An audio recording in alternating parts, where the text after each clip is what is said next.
taxes on their Social Security. We lifted financial burdens off the backs of American families, law enforcement officers. And House Republicans kept our promise to secure the border by finishing the wall. We restored safety and security in our communities. We kept our promise to unleash American energy. And we strengthened Medicaid for those who need it most. Expanded health saving accounts and created a rural hospital fund. Whether it's lower gas prices, lower taxes, or more jobs, there's something in the one big beautiful bill to help every single American. Compare that to Democrats who voted to raise every American's taxes. And you can be sure that every American will hear about this from members of Congress. House Republicans will be spreading the news of the big historic wins in the one big beautiful bill. We've already kicked things off at our media row, and I hope that you'll join us there. And now I will turn it over to one of my newest colleagues, freshman Representative Jimmy Patronis of Florida. And with him, he will bring a guest who directly benefits from the one big beautiful bill. So you can take it from here. Thank you, Chair. You are welcome. All right, let me get my pointer and get it. Gotcha.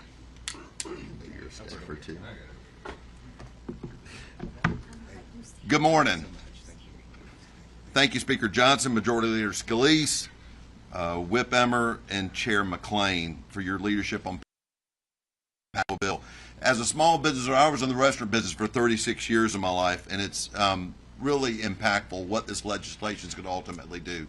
I think there's one thing that the President understands. He understands the service industry. And as somebody who has run that industry for the last 36 years, there's a challenge we've had ever since COVID, and that has been just the efforts that we have struggled to try to find an engagement and enthusiasm back in the workforce. I think the President has a secret power, and that secret power is how to grow businesses. With the no tax on tips, we're looking at a $1,300, average $1,300 per service industry employee that is going to have new money in their pocket. That will either be servicing debt, taking care of their family, providing for their family, or just, you know what, just getting to spend their money instead of Washington, D.C. With the no tax and overtime, same thing. We're looking about $1,300. That's going to impact that hourly worker. You think about the enthusiasm that's going to have in bringing people back into the workforce or getting people more enthused about those industries where they know overtime and tips are an engagement of how they get paid. I'm excited. But, you know, now I think about my mom. When you talk about no tax on seniors, they're going to be able to hold on to as much as $6,000 in new deductions back in their pocket to offset the costs and the inflations that have been dealt to them by the Biden administration. We're turning this country around one step after the other. And I tell people all the time, it's not a sprint, it's a march. And we worked so hard to get this bill across the finish line. The men and women up here worked through the night, as we knew at the end of the day, the citizens of the United States spends their money better than Washington, D.C. does. And this is a testament as we're making sure they get to keep more of their money. What I also get excited about is the money that has been committed to air traffic control, as those challenges that we have faced for years have been unfortunate.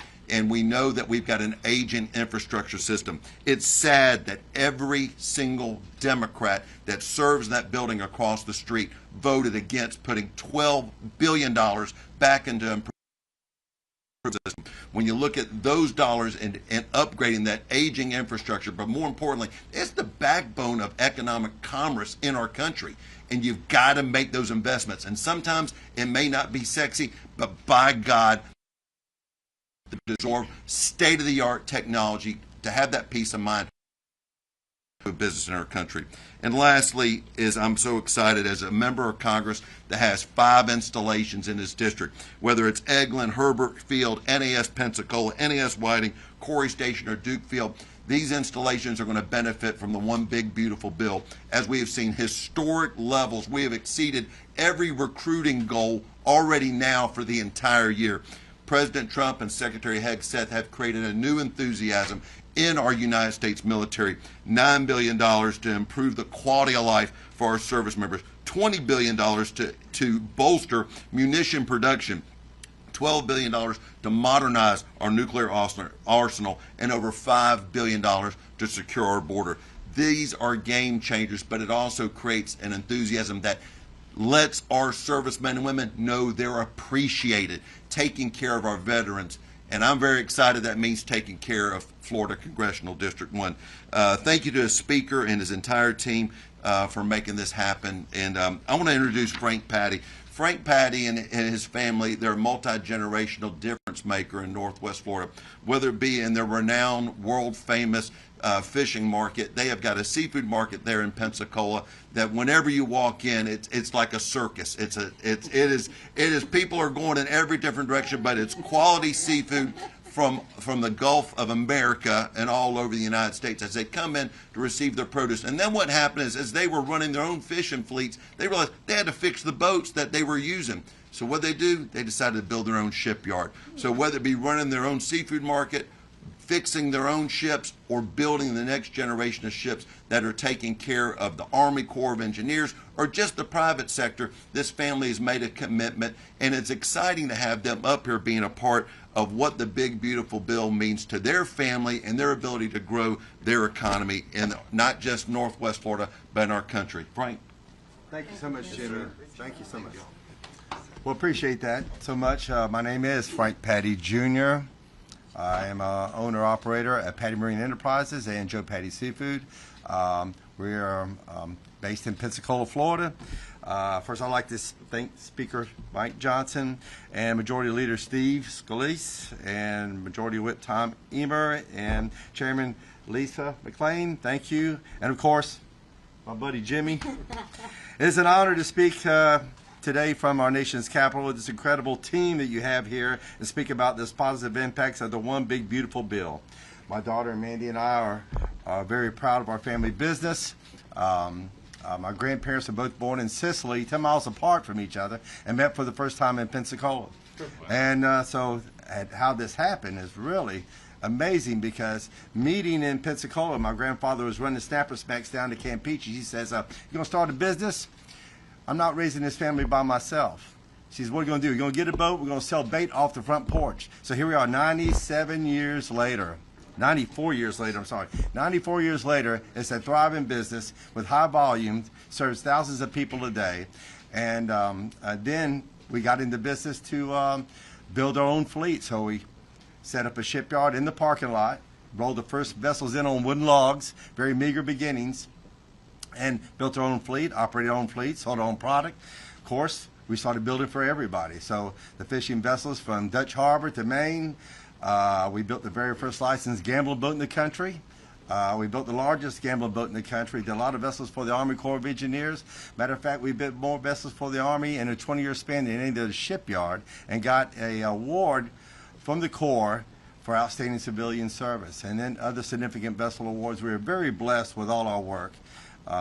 But of course, we want to talk about safety too, because we are very big on safety, and our shipyard, the last 4 national safety awards we got, the last 2 were the best small shipyard in the country, and that was 2 years in a row. So we're very blessed for our great team that we have, and the family that we were blessed with, and my daughter Mandy, who and my son, and my grandparents and everybody, that how far we've come.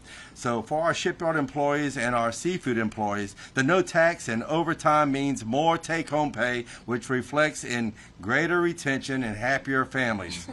Thank you. And for our shipyard operations, the full deductibility of the new construction and the 100% immediate expensing of equipment, and the extension of the Trump tax cuts allows us to reinvest directly into our workforce, our facilities, and grow our future.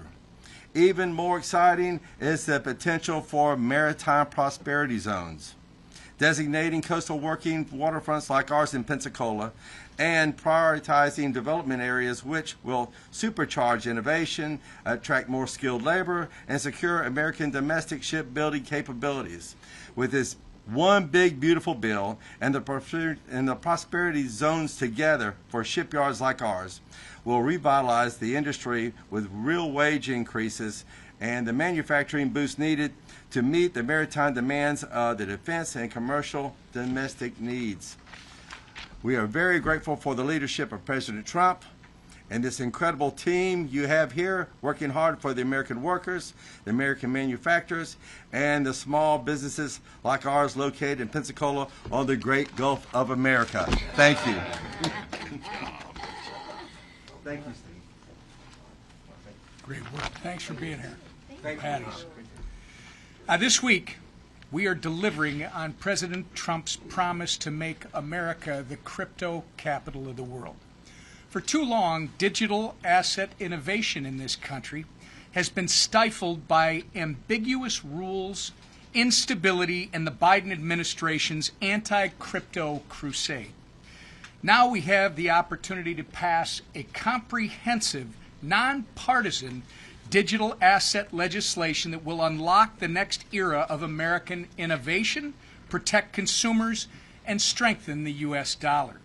Where ambiguity and unclear jurisdiction have stifled blockchain innovation, the Clarity Act will create a much-needed regulatory framework for the digital asset marketplace. Doing this not only gives builders and firms the rules of the road, it also ensures consumers are protected against fraud and bad actors. And the Senate's Genius Act will peg stablecoins to a stable currency, like the U.S. dollar, opening the door for the United States to lead the world in digital finance. The House will also vote on our anti-CBDC Surveillance State Act, which bans the Fed from issuing a central bank currency. Under the Biden administration, financial surveillance gained a foothold in the United States as they explored the creation of a central bank digital currency. CBDCs are already used by governments like the Chinese Communist Party to monitor, track, and judge the financial actions of its citizens. A CBDC would be nothing more than a surveillance tool that could threaten our very way of life. We can't let that happen. These three nonpartisan bills are the culmination of years of work in Congress, and especially in the House. Together, they're going to launch America to the top of the digital asset innovation world and fulfill our promise of making America the crypto capital of the world. We've waited long enough. We must take hold of this opportunity now. This is the week. And with that, I turn it over to our leader. Thank you, Whip. Talking about innovation. We are not done innovating, and we're not done winning. We are just getting started. This House majority keeps delivering for the American people. I know nobody in this room did, but there were some who doubted whether we could pull off passing the one big beautiful bill. There were days when, maybe more members than we could lose were out there saying maybe they might not vote for the bill. But this leadership team, led by our Speaker, and especially led by, you think about Donald Trump and the work that he's done to get this country back on track. Donald Trump was all in it, making sure that the one big beautiful bill passed. He made phone calls that he needed to make. He was directly involved in helping usher that bill to his desk.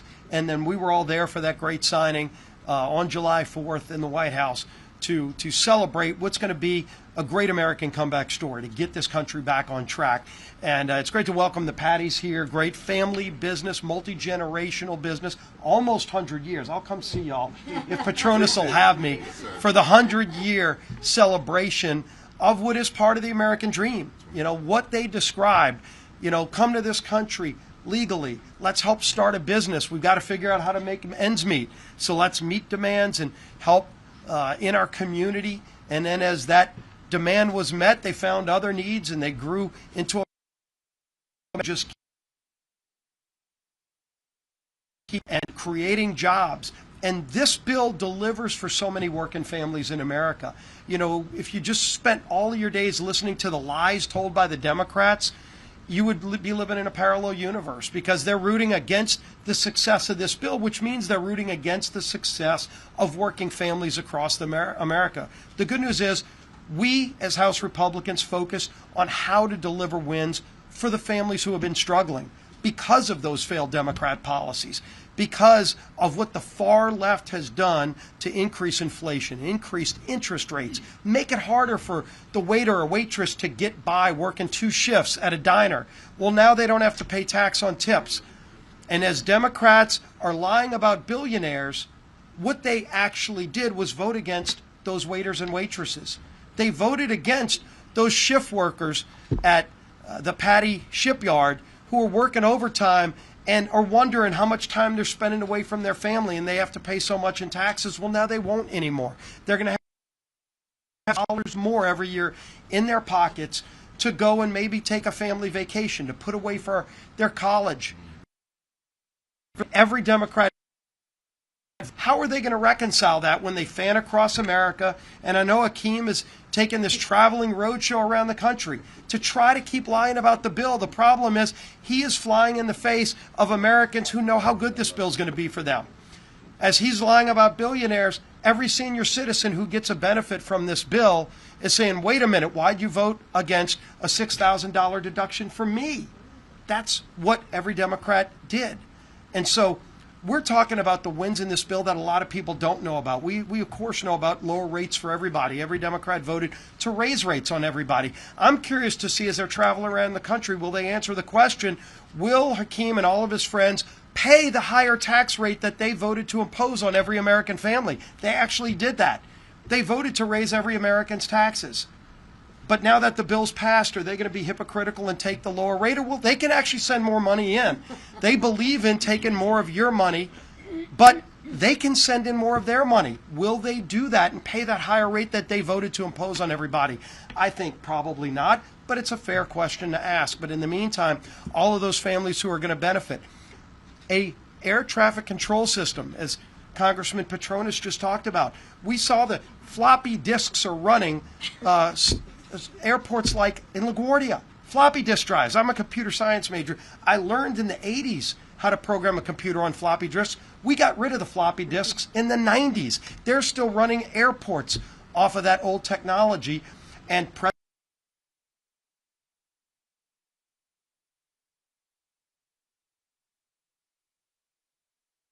Modern, they have the confidence that that air traffic control system at their airport run off of modern 21st century technology, not 1980s technology. You think about school choice. First time ever the federal government passed a school choice bill to give families an option now. And it's available to every state.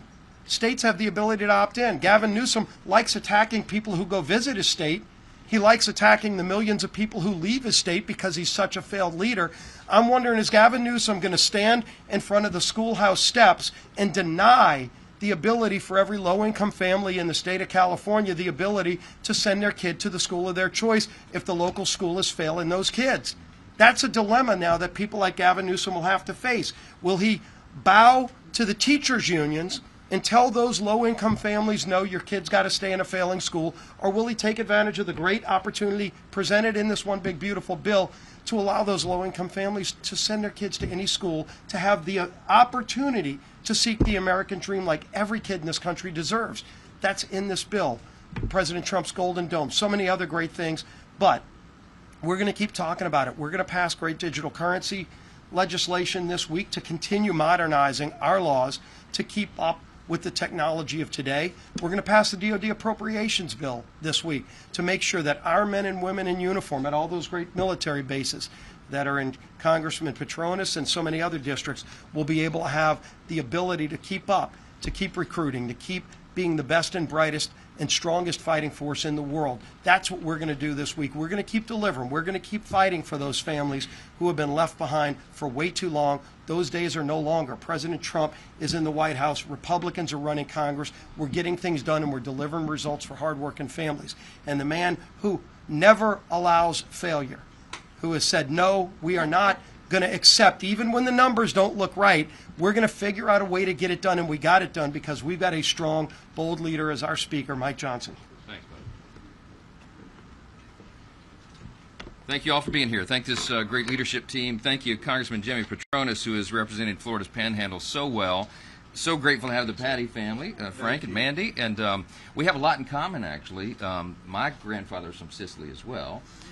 His name was Nunzio Messina, okay? They went a little further west in the Gulf. Yeah, okay, right. I could have been somebody. I could have been Vinnie Messina. I got Mike Johnson instead. It's so boring, but anyway. I love my father's side of the family as well, but here we are. Grateful that you're here. You all are going to see us highlighting real hardworking Americans for the foreseeable future, because the One Big Beautiful Bill helps everybody. And you're going to hear their stories, and you're going to hear what it means to them and what it means to their employees in this case, what it means to the people who have really been struggling to pay the bills. The last 4 years was a disaster under the Biden-Harris Democrat big government socialist policies, and now we're getting back to American principles. America's back, and everybody's going to benefit from it. I want to talk to you about that a little bit, but just first, I mean, it's appropriate for us to note it was 1 year ago Sunday that on that field in Butler, Pennsylvania, that an assassin nearly took the life of President Trump. And we can't talk about it too much because it was a turning point in American history. It could have gone the wrong way. I mean, if that assassin's bullet missed just an inch to the right, or if President Trump would have turned his head just a millisecond later, he would have died on that stage, and this country would have come apart at the seams. But now, because of all this recent success and the president's success, it's easy to forget that just 12 months ago, President Trump was the most vilified politician, arguably, in the history of the country. Democrats spent years persecuting him on all fronts. They impeached him twice. Social media platforms removed his ability to communicate with his supporters. Armed FBI agents raided his home. Democrat judges and prosecutors bent the law to arrest him, and multiple assassins tried to kill him. But God miraculously spared the president's life. I think it's undeniable, and he did it for an obvious purpose. And his presidency and his life are the fruits of divine providence, and he points that out, obviously, now all the time, and he's right to do so. As President Trump has lived since, with the acknowledgement, every day since, he has acknowledged that each new day isn't guaranteed to us. It isn't to any of us, and that's why we're not wasting any time. It's why he remains so strong and resilient. It's why we have such a sense of urgency. President Trump took a bullet to his head. He got up shortly thereafter. He pleaded with the crowd to fight, and then he went on to win a historic election less than 4 months later. America's changed because he survived that day. Think about everything that we've been able to accomplish, and just over the last few weeks. I recounted this on the floor in the speech right after Hakeem finished his endless 8.5-hour, parade of lies. I said it takes a lot longer to build a lie than it does to tell the simple truth, and the truth is on our side. And as John Adams said, facts are stubborn things. We can't wait to talk about the facts, about the big, beautiful bill over this next year and a half or so till the election. But think about everything we've accomplished just the last few weeks. Gas prices hit a 4-year low. The last 4 jobs reports exceeded expectations. The stock market is reaching record highs. We have the lowest monthly border encounters in the history of the United States. Our NATO partners committed to spending 5%, not 2% of their GDP on national defense. We brokered multiple peace agreements and struck many more trade deals, more to come. Significantly damaged Iran's nuclear program, and on July 4th, we did sign the One Big Beautiful Bill. The President signed it into law. It's the most consequential, transformational legislation ever considered in our lifetimes, and we got it done because the Republican Party delivered on the promises we made to the American people. And the President did as well. That list that I just mentioned barely scratches the surface. President Trump has promised the most, and has delivered now, the most successful first 6 months of any president in the modern era, and many argue probably in the history of this great nation. And he's shown no signs of stopping. We won't. Every citizen in every zip code in every pocket of America will benefit from the Big Beautiful Bill. Just like the Patties explained, you'll hear story after story in the weeks ahead. Last week, my office sent a survey to our constituents. I serve Louisiana's 4th Congressional District, and we sent around a survey to Louisiana families, knowing that they're going to save thousands of dollars now because of the vote that we took on July 3rd. We asked them, how would you use the extra money? And here's some of the responses. James said he's going to use the savings to open a Roth IRA for his family. Janice is an 80-year-old widow. She said she's going to use the savings for much-needed repairs to her home. Whitney is in a retirement home. She's going to utilize the savings to help pay rent. Pamela is grateful for the increased standard deduction and will likely add these savings to a rainy day fund for future expenses. Another constituent named James said he doesn't even want the relief. He said he's going to spend his thousands. He'd like to send it back to us to, quote, use for more plane tickets for people heading back south of the border wall. Okay? All right? That's a real response. All right? So, yeah.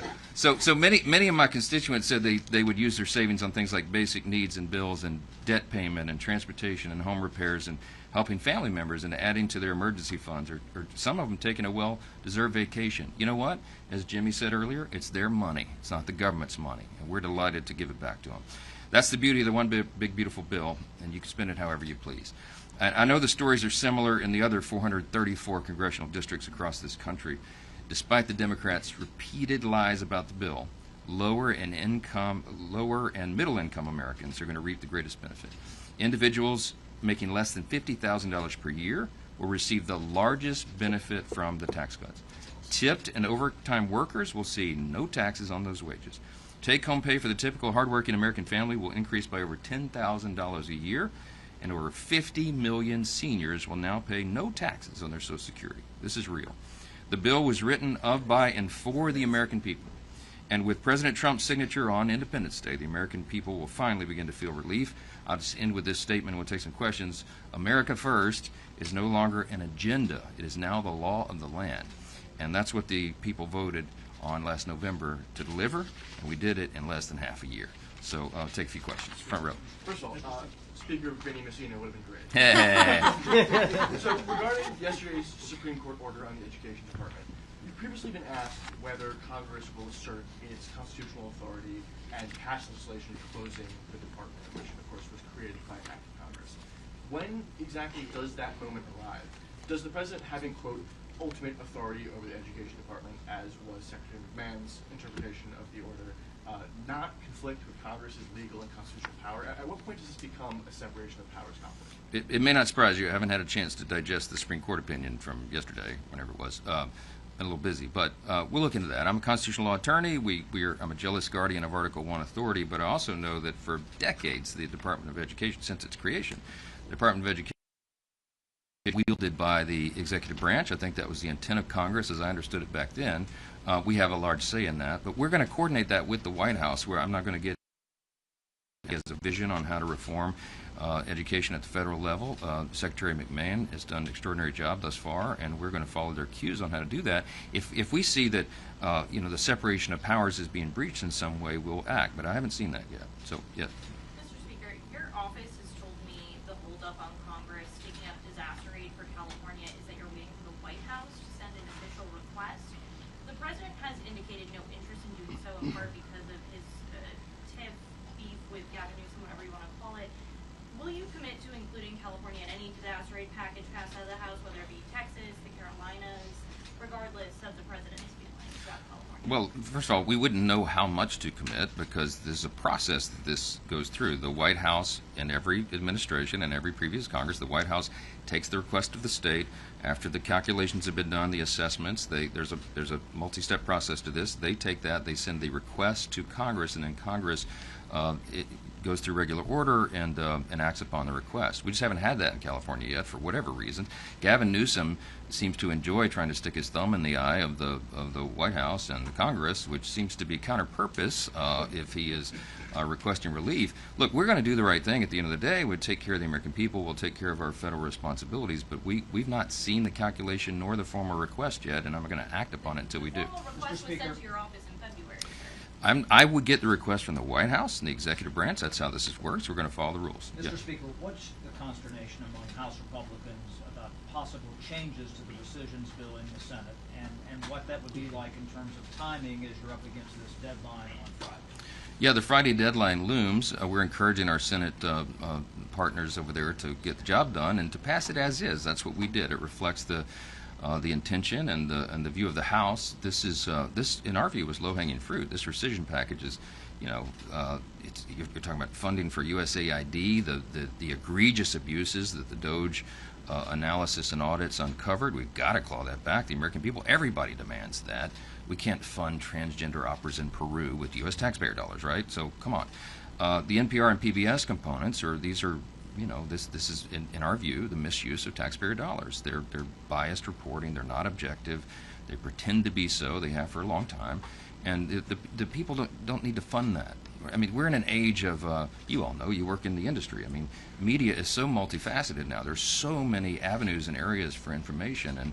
And while at its origination, NPR and PBS might have made some sense, and maybe it does now, but it shouldn't be subsidized by taxpayers. So these are simple questions to answer for us. The House has acted appropriately, and I hope the Senate will do the same. I've urged them, as I always do, to please keep the product unamended because we have a narrow margin and we got to pass it. But we're going to process whatever they send us whenever they send us, and I'm hopeful that it'll be soon. What's this say about the mission if you're unable, though, to pass those things? So, I mean, the idea that, Republicans talk about cutting the spending, and if there's a conflict, then you can't get it done through that deadline? I don't accept defeat, Chad, so we'll see what happens. Yes. Thank you, Mr. Speaker. Homeland Security Committee Chair McClain will be leaving on the 20th. Have you talked to any of the contenders and who can succeed him? How much do you want to weigh in on that? Yeah, I've talked to all of them, and we have an embarrassment of riches in the House Republican Conference. We have very highly qualified people who are willing to step up. They're all highly respected among their peers, so it'll be quite a horse race there. And I'm not going to put my thumb on the scale and try to influence that one way or the other. We have a process here. We respect the process, and that we have a steering committee that's composed of leaders and representatives from across the conference, and they'll hear the presentations of the candidates, and then they'll make the due decision. But it's going to be a tough race because there's some tough people. Great men who step forward, and we'll see how it shakes out. So, thank y'all. Appreciate it. Thank you. Thank you so much. Thank you. Appreciate it. Thank you. Let me Come see y'all in person. Yeah. I'm going to give this to you, John. Oh, thank you.